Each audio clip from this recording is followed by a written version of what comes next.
దేవుడు నన్ను అదే అడుగుతున్నాడు, నువ్వెవరు అసలు, నువ్వెవరు అన్న విషయం మన మనస్సాక్షి తెలుసు.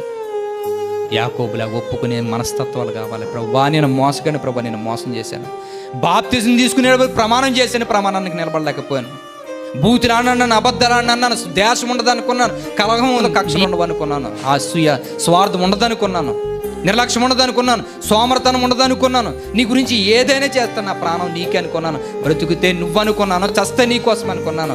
ఇన్ని మాటలు ఇచ్చి తప్పుపోయిన మోసగండి ప్రభా నేను మోసం చేశాను అని నువ్వు నేను అనగలిగితే మరలా అవకాశం ఇస్తాడు దేవుడు. అవకాశం కావాలి అని అనుకుంటే హృదయపూర్వకంగా ఆయనతో మాట్లాడండి దేవుడితో. ప్రభా నా జీవితాన్ని మార్చిన ప్రభు చెబుతున్నాను మీ అందరికీ, భక్తి జీవితంలో కొన్ని రోజులు ఒకలాగా కొన్ని రోజులు ఒకలాగా ఉండొద్దండి దయచేసి. యథార్థంగా ఉందాం దేవుడి గురించి. నటించేశాను ప్రభు ఇప్పటి వరకు, నన్ను క్షమించండి అని దేవుడిని అడగగలిగితే ఖచ్చితంగా మరలా అవకాశం ఇస్తాడు దేవుడు.